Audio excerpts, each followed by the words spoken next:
मध्य प्रदेश की बड़ी dairy product company में पशु चर्बी मिला है। भोपाल के जयश्री गायत्री फूड को लेकर एफएसएसआई की रिपोर्ट में बड़ा खुलासा हुआ है। एफएसएसआई की रिपोर्ट में खुलासा हुआ है कि जयश्री गायत्री फूड प्रोडक्ट में पशु चर्बी का इस्तेमाल किया गया है।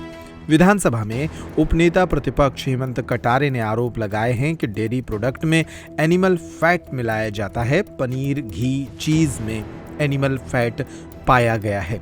बालाजी मंदिर में भी गायत्री फूड की घी सप्लाई हुई थी। बालाजी के प्रसादम बनाने में भी गायत्री फूड का घी इस्तेमाल किया गया था। घी सप्लाई की सूची में गायत्री फूड कंपनी शामिल है। हेमंत कटारे ने सरकार से मांग की है कि मुख्यमंत्री इस मामले में सख्त कार्रवाई करें।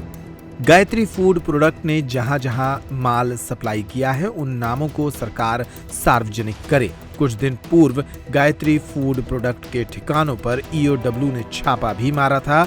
गलत तरीके से प्रोडक्ट के पास सर्टिफिकेट लेकर विदेश में डेयरी प्रोडक्ट सप्लाई किए जाने के आरोप भी उपनेता प्रतिपक्ष हेमंत कटारे ने लगाए हैं। सुनिए इन आरोपों को। जो रिपोर्ट्स मेरे पास आई हैं वो बेहद ही गंभीर है, चिंताजनक है। और देखने वाली बात यह है कि एक रिपोर्ट ये कहती है कि जो तिरुपति तिरुमाला मंदिर में जो प्रसाद बट रहा था वहां एनिमल फैट पाया गया, और वहां पर जो कार्टेल फॉर्म करके 8-10 कंपनी सप्लाई कर रही थी उसमें एक कंपनी मध्य प्रदेश की सीहोर की जयश्री गायत्री भी थी, ऐसा ये रिपोर्ट कहती है।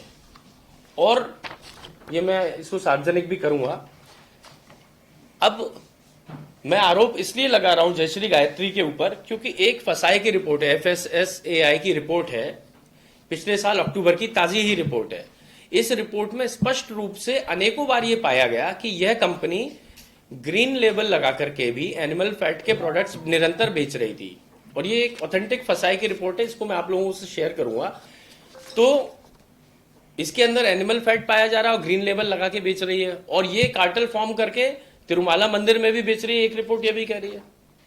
तीसरी चीज यह है कि जो ईओडब्ल्यू में एफआईआर हुई है उस एफआईआर में क्लियर इंडिकेशन है, क्लियर रूप से लिखा हुआ है कि विदेशों में भी जब ये कंपनी माल सप्लाई कर रही थी तो फर्जी सर्टिफिकेट लगा करके देश विदेश के बाहर भी ये नकली दूध, नकली पनीर, नकली घी, नकली बटर ऐसा बेच रही थी जिसमें एनिमल फैट का प्रेजेंस था।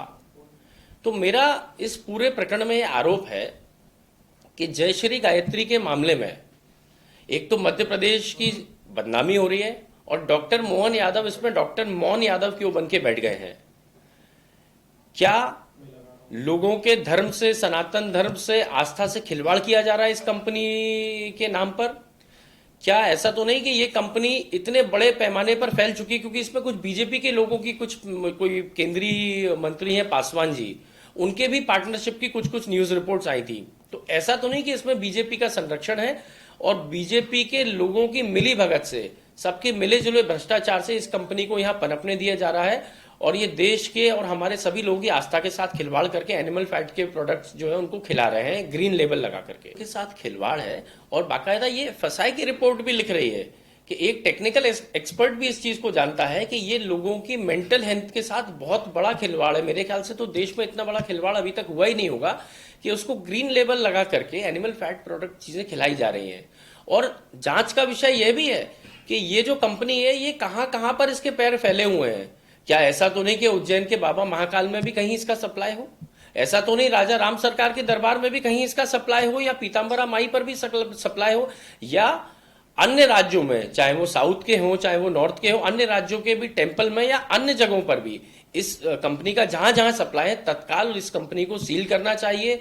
इसके ऊपर बड़ी कार्रवाई करके इसके ऊपर, इन जैसे लोगों के ऊपर देशद्रोह, एनएसए के मुकदमे लगाए जाने चाहिए। मेरी ये सरकार से मांग है, मोहन यादव जी को अपना मौन तोड़ करके इस विषय पे आना चाहिए, गंभीरता से सामने आकर, क्योंकि सनातन धर्म की बात करना मंच से एक चीज है, लेकिन वास्तविकता में जो लोग धर्म भ्रष्ट कर रहे हैं उन लोगों के खिलाफ कब कार्रवाई होगी? इस चीज के लिए आप सामने आइए और कार्रवाई कीजिए। इसको हम लोग विधानसभा में भी पूरी ताकत से उठाएंगे, और जब तक मैं हूं तब तक मैं सनातन धर्म या किसी की भी धार्मिक आस्था के साथ खिलवाड़ नहीं होने दूंगा।